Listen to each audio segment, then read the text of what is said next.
আসসালামু আলাইকুম দর্শক শ্রোতাবৃন্দ, দ্য বিডি সান চ্যানেলে আপনাদেরকে স্বাগতম ও শুভেচ্ছা। আজকে আপনাদের সাথে আলোচনা করব ইরান নিয়ে। আপনারা জানেন গত ভিডিওতে আলোচনা করেছি, আজকে সামান্য একটু আলোচনা করব। আপনারা জানেন যে ইরান মধ্যপ্রাচ্যের অন্যতম শক্তিশালী দেশ এবং এবং বিজ্ঞান প্রযুক্তি নির্ভর একটি দেশ এবং এবং শিক্ষিত একটি জাতি। এরা কিন্তু ইরানের ইতিহাস অনেক প্রাচীন এবং প্রাচীনকালেও তারা কিন্তু একটা বিশাল শক্তিশালী সাম্রাজ্য ছিল। এখনও তাদের ধারাবাহিকতা তারা বজায় রেখেছে এবং পৃথিবীর চতুর্থ আপনার ক্ষেপণাস্ত্রধারী একটি দেশ। তারপরেও আমেরিকা এবং ইসরায়েল তেমন কিছু বলে না, তাদের উপর কিন্তু আক্রমণ করে নাই। দু একটা আক্রমণ পাবলিকের উপর করেছে, এটা বিচ্ছিন্ন ঘটনা। সেটা শুধু সুন্নি মুসলিমদেরকে দেখানোর জন্য, আরব বিশ্বকে দেখানোর জন্য, সান্ত্বনা দেওয়ার জন্য। কিন্তু ইরানকে এই অস্ত্র ভান্ডার তুলতে সহায়তা করেছে মূলত আমেরিকা, আপনার ব্রিটেন এবং ইসরায়েল। তো এটা অনেকে বিশ্বাস করতে আমি চাই না যে ইরান একটি মুসলিম দেশ নয়। আগে আমি অনেক ইরানকে ভালোবাসতাম, এত ভালোবাসতাম এটা ধারণার বাইরে। ভাবতাম যে ইরান তাহলে যদি প্রযুক্তি মধ্যপ্রাচ্যে ছড়িয়ে দেয় তাহলে তো এই সামান্য ইসরায়েল এমনিতেই উড়ে যাবে। কিন্তু ব্যাপারটা কিন্তু আলাদা। তাদের নিজেদের স্বার্থ নিয়ে তারা ব্যস্ত এবং তারা চায় তাদের মতো করে ইরান তাদের অঞ্চলটাকে সাজাতে। এবং এই জন্যই কিন্তু আমেরিকার ঘাঁটি ওখানে। আরব বিশ্ব তারা তো একটু অশিক্ষিত টাইপেরই ছিল, এখনও আছে। তারা মূলত রাজা বাদশার মাধ্যমে চলে, সেখানে কোনো গণতন্ত্র নেই। ইরানে যেটি রয়েছে গণতন্ত্র।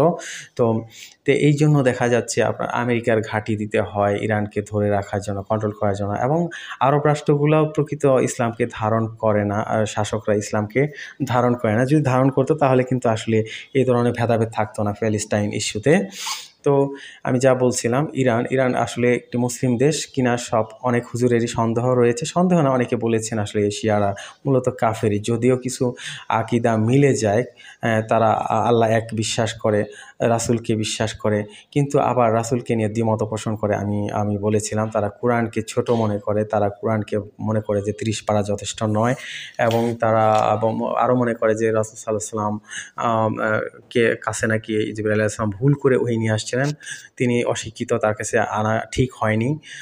হযরত আলী ছিলেন যোগ্য নবুয়াতের দাবিদার। যাই হোক, ওদিকে যাব না, গত ভিডিওতে আলোচনা করেছি। তো এই ইরান আপনার মনে করেন যে, আপনারা জানেন যে তারা শিয়া। আমাদের ভারতীয় উপমহাদেশের শিয়াদের সংখ্যা বাংলাদেশে অনেক কম, যার কারণে কিন্তু এর প্রভাবটা আমরা বাংলাদেশে তেমন দেখি না। শিয়াদের প্রভাব না হলে কিন্তু ভাই অনেক খারাপ হয়ে যেত। আপনার ভারত থেকেই শিয়াটা মূলত শুরু। পাকিস্তানে গেলে দেখবেন সেখানে 25-30% শিয়া এবং প্রায় মসজিদে হামলা হয় এসব। কিন্তু নোংরামি, আসলে কোনো মুসলিম কিন্তু আসলে মসজিদে এইভাবে হামলা করতে পারে না। তো শিয়া মসজিদ, সুন্নি মসজিদ এভাবে বিভক্ত করে তারা হামলা করে। তো এখানে জাতিগত দাঙ্গা ওইভাবে তৈরি হয়। মূলত মধ্যপ্রাচ্যে এমনিতেই মুসলমানদের পেরে ওঠা কঠিন, তার মধ্যে এই শিয়াদেরকে এইভাবে অস্ত্র বানাতে সহযোগিতা করলো ইসরায়েল, ব্রিটেন, আমেরিকা, যেটা মূলত ওই মধ্যপ্রাচ্যের বিরুদ্ধেই, সুন্নিদের বিরুদ্ধে আসলে মূলত কি এটা ইউজ করা হয়। যা সামান্য ইউজ করা হয় আমেরিকাকে দেখানোর জন্য। আক্রমণ করে হুতি, আপনারা জানেন হিজবুল্লাহ, হামাস করে। কিন্তু এরা মূলত শিয়া এবং ইরান থেকে প্রশিক্ষণপ্রাপ্ত, ইরানের মাধ্যমে, ইরানের অস্ত্রপ্রাপ্ত, এবং তারা যুদ্ধ করে ইরানের পক্ষে।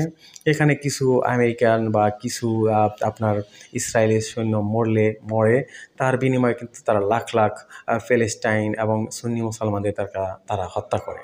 এটা সুযোগ করে দেয় মূলত ইরান। তো আমি বিস্তারিত আলোচনা করব না ওখানে। তো আপনারা জানেন কাশ্মীরে, এখানেও কিন্তু কার্গিল এলাকায় একবার কিন্তু মুসলমানরা জয়প্রাপ্ত হয়েই যাচ্ছিল। সেখানে কিন্তু শিয়া মুসলিমরা বাদশাদের এবং ভারতীয় সেনাবাহিনীকে যথেষ্ট সহযোগিতা করে, যার কারণে কিন্তু পারভেজ মোশাররফ সাহেব তখন কিন্তু আসলে কার্গিল থেকে পিছু হটতে বাধ্য হন। তো এটাই ছিল ইরানের বা শিয়াদের আপনার মুসলমানদের সাথে সবসময় তারা বিশ্বাসঘাতকতা করেছে।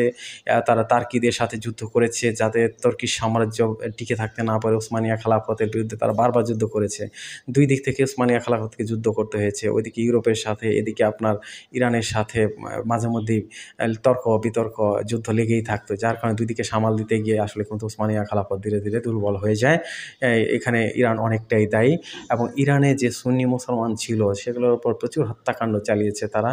এটা ইরানের ইতিহাসে অনেকে স্বীকার করে, অনেকে স্বীকার করে না, কিন্তু লক্ষ লক্ষ মুসলমানকে তারা হত্যা করেছে। এত মুসলমানকে তারা হত্যা করেছে যে ব্রিটেন, আমেরিকা, রাশিয়া পর্যন্ত, ইসরায়েল পর্যন্ত এত মুসলমানদের হত্যা করেনি যেটা ইরান করেছে। তো কিভাবে আপনি এই ইরানকে মুসলিম দেশ বলবেন আমরা জানি না।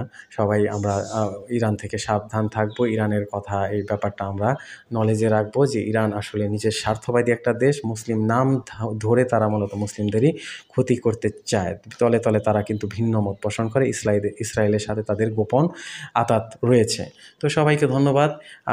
গত ভিডিওতে আলোচনা করছি, তাই আর বেশি আলোচনা করলাম না। গত ভিডিওটি সবাই দেখে নেবেন। সবাইকে ধন্যবাদ। আমার চ্যানেলকে সাবস্ক্রাইব করবেন, আমাকে আরও সুন্দর ভিডিও তৈরিতে উৎসাহী করবেন। সবাইকে ধন্যবাদ। আসসালামু আলাইকুম।